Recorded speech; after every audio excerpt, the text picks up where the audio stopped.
I am joined by Jennifer Lucy Tyler today, and it's a privilege for me to get to talk to her and also to get to have this first conversation with her, with you.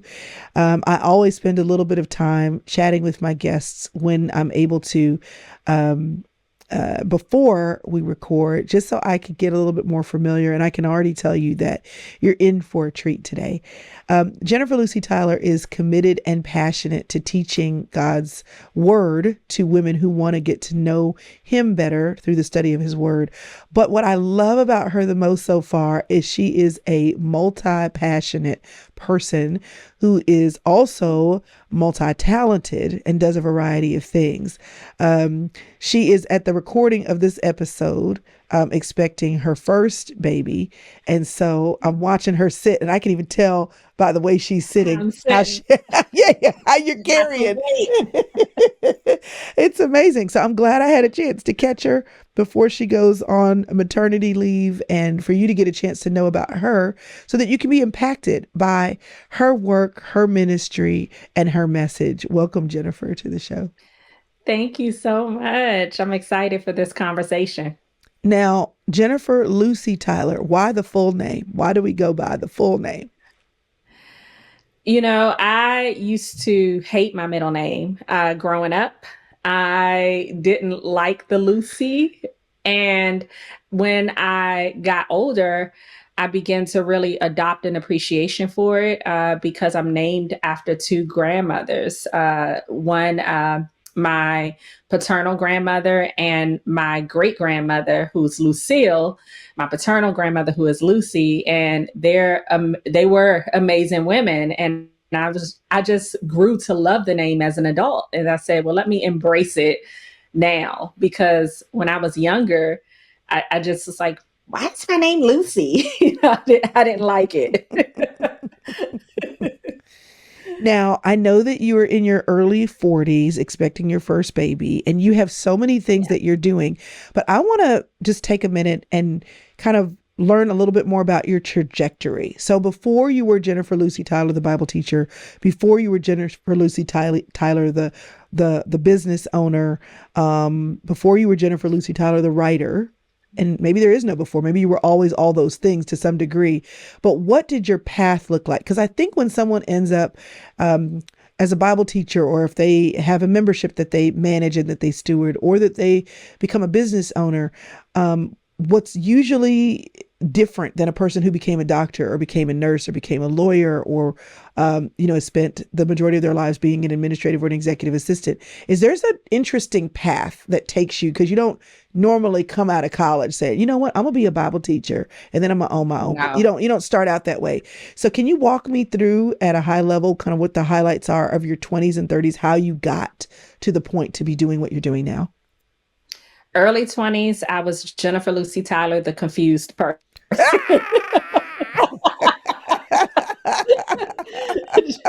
Jennifer Lucy Tyler, the confused woman, trying to follow a path that her friends were doing, like, graduate from high school, go to college, get a degree, start work, like trying to follow this path. But also, there were lots of wrong paths that I was following. I was Mm. apart from Christ. And so I didn't necessarily grow up with a relationship with God, even though I had a relationship with church. So I was introduced to church being young, but I didn't come into a relationship with God until I was 25 years Mm. old. That's what changed the trajectory. That's what changed and shifted things within my life. At well, I guess it was 24 years old, my mother committed her life to Christ, and things begin to change. Like, I would hear her praying, and I would see her praying in my bedroom and anointing my room when I stayed with her. And Wow. all of those things begin to change that I wasn't used to seeing growing up. And I remember she invited me to church, and it was a lock in that my pastor's wife was having at the time. And I didn't want to go. So I asked my best friend, I said, can you come with me? I don't want to be around all these church people by myself.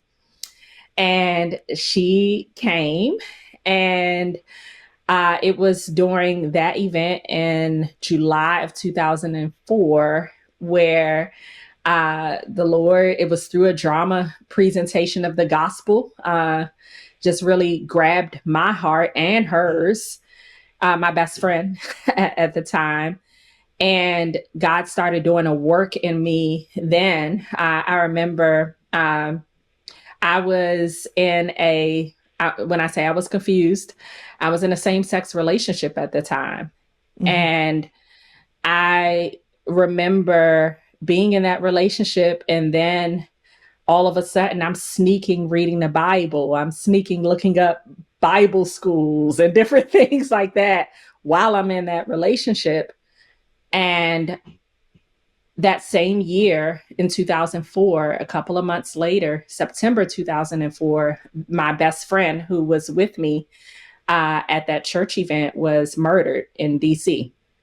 Oh my goodness. And when that happened, it was like the only thing that could bring me any peace or any solace was being in the presence of God, being in the church, being even at my mother's house at the time, because she had become a woman of God and things were changing. I was just searching for peace Mm-hmm. after that, and so that search for peace after my best friend was killed September 2004, who had just given her life to Christ in July with me, like that shifted so much. And actually, I won't say she just had given her life to Christ. She was in the rededication portion. I had just really given my life to Christ, and I that changed everything. That started to shape my purpose. I remember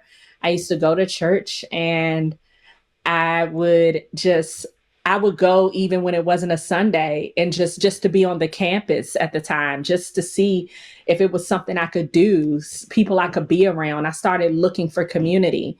That same sex relationship that I was in after my best friend was killed, about 2 months later, I asked my mother, could I move back home? And I wanted to walk away from it all. And I didn't know what the future held. I didn't know if I would be married or anything like that. That wasn't what I was trying to do. I just knew I needed Jesus. That's it. And so whatever it was going to take, I knew I needed the Lord. And he began to just shape purpose within me in that process at 25 years old. Wow. Wow. I have so many questions. Let me start with this one. First of all, you were 24 when you went to the lock-in? Yeah, either 24 or 23. I'm thinking she passed away at 24. Yeah, I was 24 years old. Because I'm like, most of the time you hear about church lock-ins being for youth. So I'm like, what kind of lock-in Yeah. was this? Was it that's like for the women of the church or whatever? Yeah, it was a women's ministry lock-in. That sounds like a lot of fun. It was. They were Which doing a lot. which I was going to say, the other part of that that's interesting to me is that typically I wouldn't associate, not that we shouldn't, but I wouldn't associate a lock-in with an opportunity to cast vision for coming to Christ or the gospel. You know what I mean? It's normally like sometimes we have church events because we're just wanting to make sure women have fun. You know, Yeah. like let the church be a place where women can gather and have a good time. And I don't think there's anything wrong with that. But when you said, that was we never know when somebody comes through the doors of the church. You never know when somebody comes through the doors of the church, what opportunity someone needs to meet Jesus, which I think is amazing. Did you grow up going to church? Were you like, we didn't do church? Like, what was your upbringing like? So I grew up experiencing church with my mom on holidays like Okay. Easter. Yeah. But then I also had an aunt who moved in with us, and my aunt was spirit filled, church going woman who she would take her children to church and she would also take me. And that's how I got exposed to the Bible. Even being a young girl, I used to love all of the Bible stories. You know, I remember I used to have dreams about like different things in the Bible being a young girl. But then when we moved from that attachment with my aunt, it was when I was a teenager. And during those teen years where I really needed to be connected to the church, to the Lord the most, that was when we got disconnected and I wasn't going to church. So here's the other big thing that I think is very interesting to me. And you had a period of time where you were exposed or re-exposed to um, saving grace, and you made a decision to engage, which you said you were still in that same sex relationship and you were sneaking and reading your Bible. I'm Yeah. assuming that you were going to church during this time. Every now and then I was going to church when I would go visit my mother. So there were times I would go and stay with my mom and then I would go to church with her. Okay. So I'm always curious. I'm always thoughtful about the balance of truth in church while people are changing.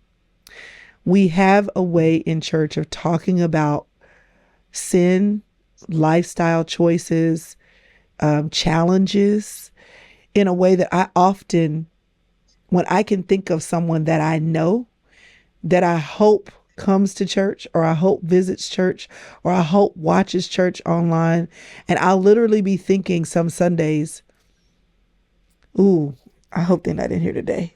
Because Yeah. I'm thinking about how they are hearing or perceiving not what is being said, but how it's being said. Um, and that Yeah. transition, you hear all the time about the church being a hospital and people aren't supposed to come because they're well, they're supposed to come because they need Jesus and they got stuff they need to work through. And we have in church, in religion, in culture, things that we're okay with people working through. And then there are things that we just not sure what to do with people while they're working through it. And Yeah. so I was curious really about your experience in the middle. Yeah. If you felt welcomed, if you felt estranged, if you felt like I got to get myself together before I can get involved, if you felt invited, loved as you were. So even though you were kind of in and out of church, I'm curious as you were engaging and re-engaging, what that experience was like for you. I sat under some rough sermons. some, I sat under some rough, hard things that today I would not recommend any pastor to preach in that way as it pertains to that topic. But I sat under it, and I think what it was the love from the people that Yeah. I met that really kept me engaged more so than the type of preaching that I was under at that time. Hmm. It was God's love. It was God's love from people that kept me going. That made me feel like even though that this was something that I was working through, and that was a part of my story and that my past, that I was still welcome. And uh, it was that made me want to continue to come. And then when I began to meet other women around in my age group, that really kept me there because I started establishing community. Uh, that was something that was strong, and anyone will tell you that when they're in any LGBTQIA community, that the community is strong there. Mm. People will rally around you, they become family. And so that was something that I needed. And so when I came into the church and then community rallied around me and and became family, that was so helpful. And that opened me up to being discipled. That's so good. And that is how my life began to change from that community where I was being discipled and didn't realize I was being discipled What just does by that, hanging what does that, out. yeah, I was going to say, what does that mean? Because we have this picture of discipleship sometimes, and it's not an incorrect picture. It's just not the only picture. People feel Yeah. like I got to meet you for coffee every Thursday morning at 7 a.m. because we have to spend an hour going deductively through the word. And if it doesn't look like that, um, It's then not it's not discipleship. discipleship. I always tell the story of, this has nothing to do with Jesus, but there was a woman who had told me I was having trouble with one of my kids in school. And she said, you ought to consider homeschooling. And I was like, I could never do that, blah, blah. And then she was trying to tell me how simple it was. She said, you should just come over and just hang out with me for a day. So I literally later on did that. I came, I brought a book to read, I brought a little crossword puzzle, and I just sat in her house to watch her do it. Then I came back and then I said, can I look in your drawers? Because how do you stay organized? Like, where do you put everything? And she just let me poke around her life. And then, of course, later, as I had questions and we never sat down and had a meeting. It was just, Yeah. she No let me be in meetings. her life. So what did discipleship, when you say hanging out, what did that looking back, how were you discipled? What did that look like? Well, it started by I met this girl in a new members class or one of the it was called perfecting class or something like that.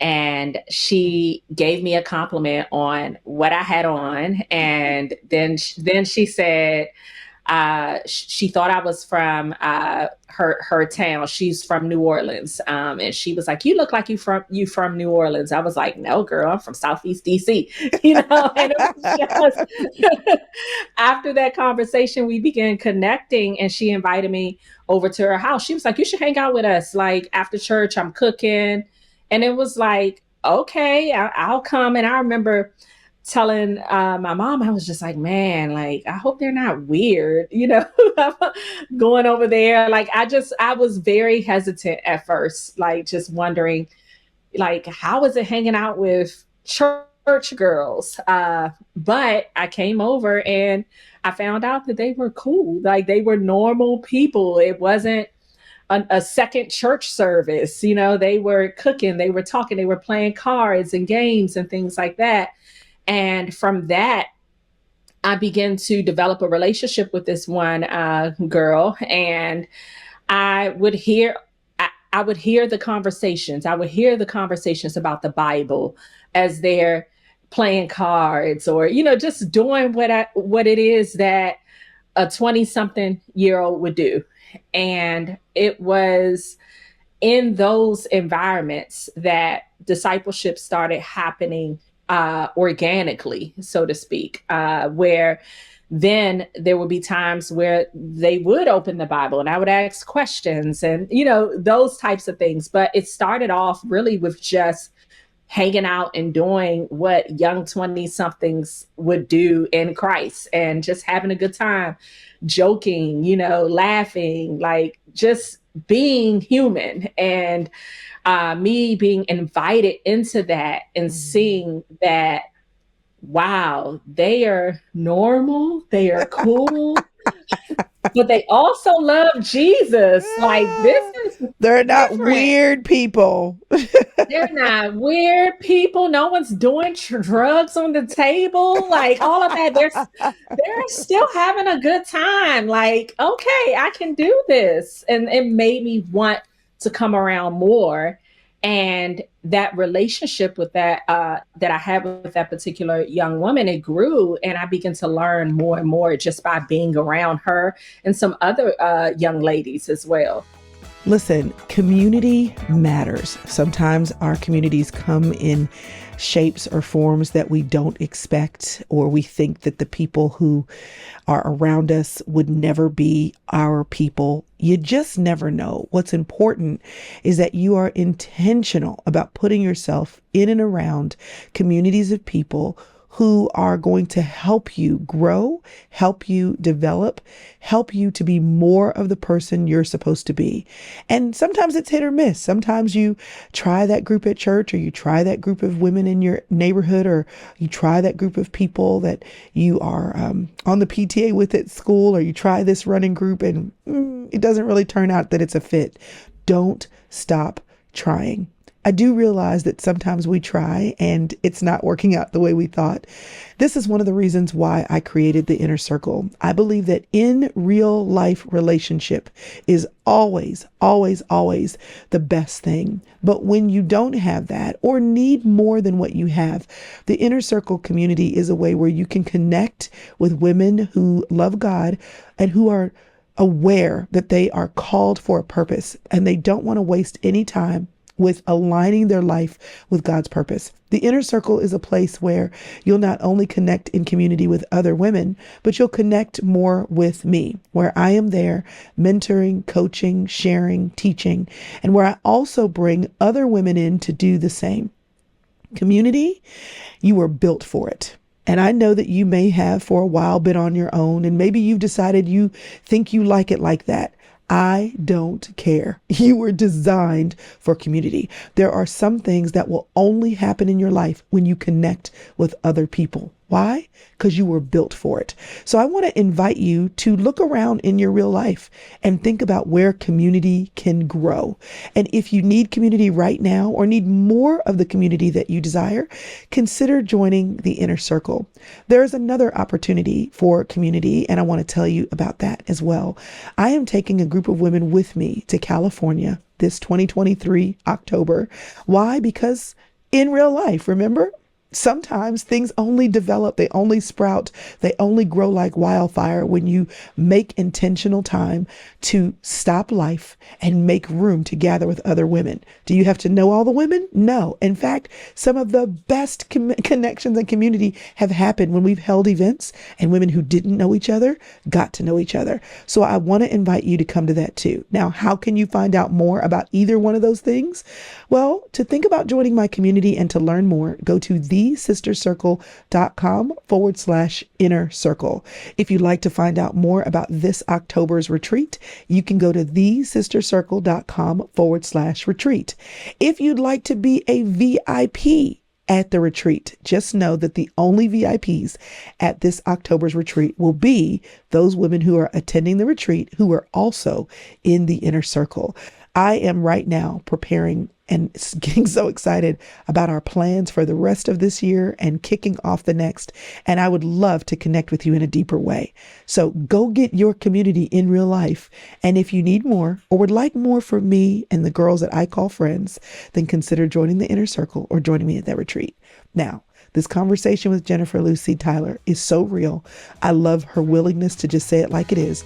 And so let's get back to chatting with Jennifer. So at what point did you realize, okay, I'm going to teach the Bible? Or maybe it didn't start there. Maybe it started with, I'm going to lead a Bible study. How did that change, or how did you end up entering that space?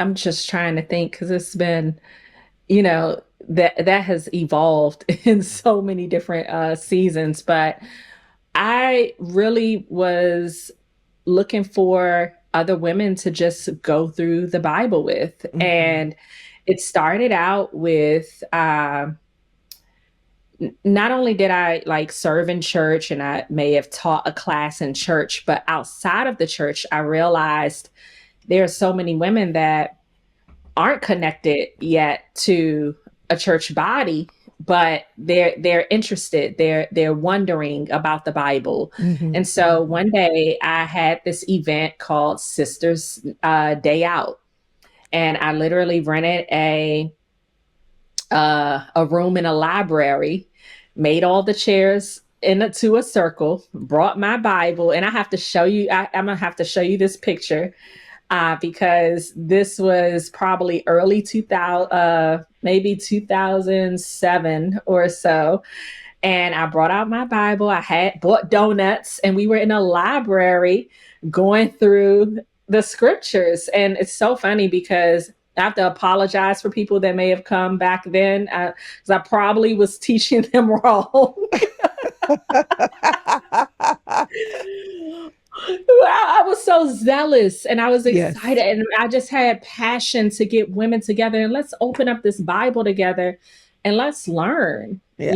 And so it started because it was something that I wanted but didn't necessarily have on a consistent basis. Hmm. Hmm.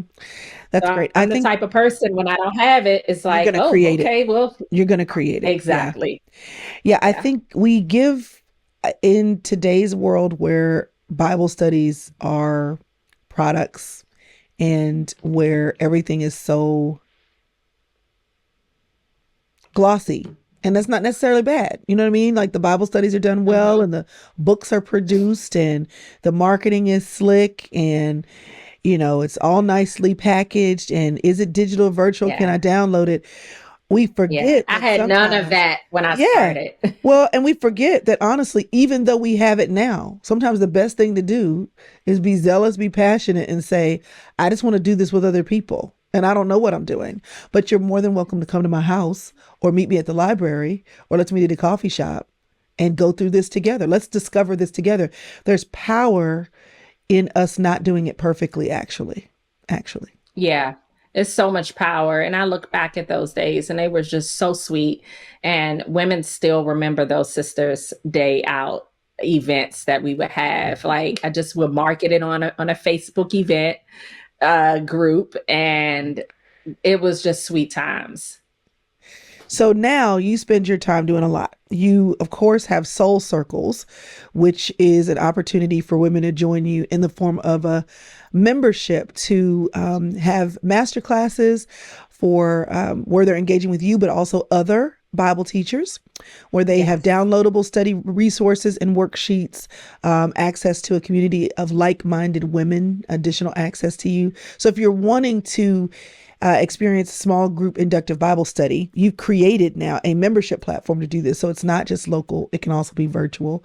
But you also teach, you speak, you write, you're an entrepreneur, you're a coach, you own a business. You have a lot going on. You are in your early 40s, about to have your first baby, and you have come to the birth of this child through, a season of challenge with Yes. miscarriages and just the infertility journey that you've had. One of the things I think that people struggle with the most, and this applies to somebody who's walked with the Lord all of their life, even before they knew that they knew that they knew Jesus, right? It's always been a part of it. Or someone who has come to know Jesus as a choice that they made when they're an adult. A big rock for all of us will be when bad things happen to good people, when bad things happen for no reason, when I'm asking God to do something and he doesn't, when I ask him again and he doesn't do it again. And I'm trying to Yeah. understand this God that answers prayer. And that's one of the big trip ups, I think, for people who are presented with faith. They have all these questions, well, why does God let bad things happen to good people? Or this happened to me. If God was actually good, if he actually cared about me, why would this happen to me? So not that that's the only bad thing that's happened to you in your life, but I'm curious, you mentioned coming to faith at a time when your best friend was murdered. And then you've mentioned coming into motherhood and just having read about you a little bit beforehand, knowing that that's been a part of that season. What have you learned about God through the questions that you've had to ask God based on the hard things that you've experienced in your life? What have you learned, and how did you wrestle? What did the wrestle look like for you with the loss of your friend, and what has the wrestle looked like for you with the loss of children that you'll meet one day? Um, Man, you know, it's interesting that you connected those. I have found that through my greatest losses, the loss of my best friend, the loss of my father a couple of years ago, that, and even the loss of children, especially the loss of children, that God has used those moments to draw me into Him. I have found that in those dark moments, if I tried to seek hope or peace or anything outside of that, that it just would not come. And that the peace of mind would come from my, I guess, intimacy with Christ, like bringing all of the hard stuff, bringing all of the questions, bringing all of the whys, bringing all of the tears, the anger, the hurt, and understanding that we have a God that,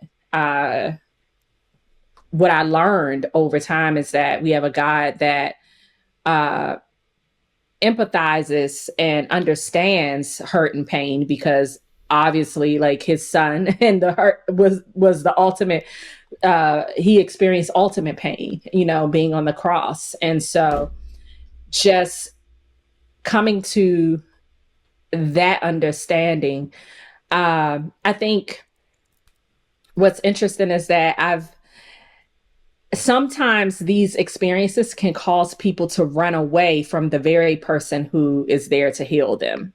Mm. And for me, instead of running away from God because of that hurt, in his mercy and his grace, I've run to him. And it's so interesting that you asked this, because I was just reading the book of Job yesterday and this morning. And there's a scripture in Job 2:10 where he says, Job is, just speaking. And he says, should we accept only good from God and not adversity? And I love Job's perspective to those situations, like when it rains, it pours. Because we love to believe that God is sovereign over just all of the good stuff that happens in our lives, but not that he's sovereign over the hard things that he allows. And although I'm not coming here with an answer, I don't think we have explanations for why God may allow certain things in certain seasons, but we can trust that he's good through the hard. And what I found is that in those hard moments, he's used everything for my good and for his glory. It was out of the pain of losing my best friend that I gave my life to Christ and surrendered completely to the Lord. It was from the pain of losing my father that I was able to connect even more deeply with my mom, moving her in our home for a period of time and seeing her life even change even more. It was the pain of the losses of our children that has allowed us to experience such immense joy in this season that we have today. Not saying that we don't still grieve, those losses, but just the joy that we have today is just crazy. And so, and also people are impacted by this story of seeing us wait in hope. And so God is using even this infertility journey that we've experienced for his glory. And so those are some of the things that I have learned from those difficult, tough times. I think when you said it's those circumstances that will cause people to run away from God,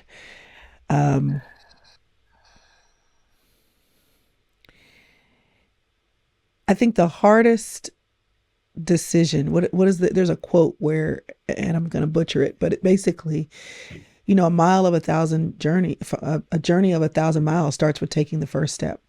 And the hardest thing to do when you're mad at God for what he's allowed in your life, when you don't understand, is to go back to him, but when you take that first step, he's right there. He's right there to meet you. And, the Lord is such a gentleman. He's not going to knock your door down. He's not going to barricade his way. He's not going to bulldoze his way in. He's not going to go into closets and rooms and corners that he's not invited to go in. But when you are willing and open, and even if you come back to him, one of the things I love the most about the Lord is that he can handle all my stuff. He can handle me yelling and screaming. He can handle me Yes. crying. He can handle my Done it questions. all. He can handle Yep. me questioning him. I mean, he can handle all that. And there's nothing that I can say or do in my grief, in my suffering, in my anger, in my pain that he hasn't heard before. Right. Because I'm not the Right. first one. I'm not the first one who had, who Yeah. had this bad thing happen. So I love your settled confidence about the truth, which is if we seek peace anywhere else, and we will try, you don't get it like you Yeah. get it if you And just and come to him. I have tried to seek peace elsewhere during those times, and I would not get it. I would always be drawn back to the feet of Jesus. And that's where the peace would come. That's where the healing would come. Even through my tears and my screaming and my anger and all of that, it was the peace of God that would surpass all understanding, would guard my heart and mind in Christ when I would come to him and relay all of that frustration during my suffering. Mhm. Mm. What is the last thing that you feel like God has taught you? Just a moment in time, a lesson you've learned, a principle, a change in your heart, a revelation of scripture, just whatever the first thing is that comes to mind. What is the most recent aha that you've had as you've gotten to know God better and gotten to know him through his word? Wow. The most recent aha the most recent aha I would say is the most consistent one throughout my life is that he's with you. He's with me in the suffering and the difficult seasons.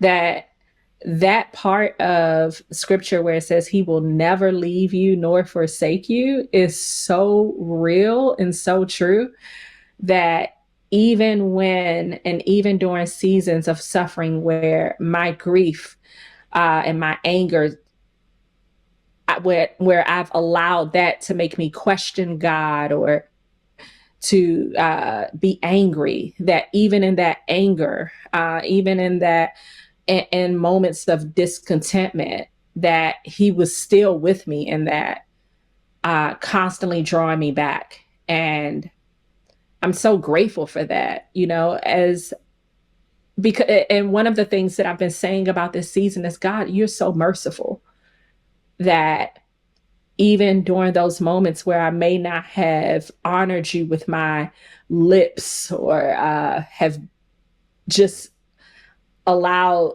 maybe that anger to even bring me to sin at some points, that you were still there with me. You were merciful, you were good. And, you constantly just drew me back in. And then at the perfect time, your perfect timing, you decide to open my womb. And I just see that is my aha moment. The mercy of God, the goodness of God, the God that never leaves nor forsakes us in our adversity.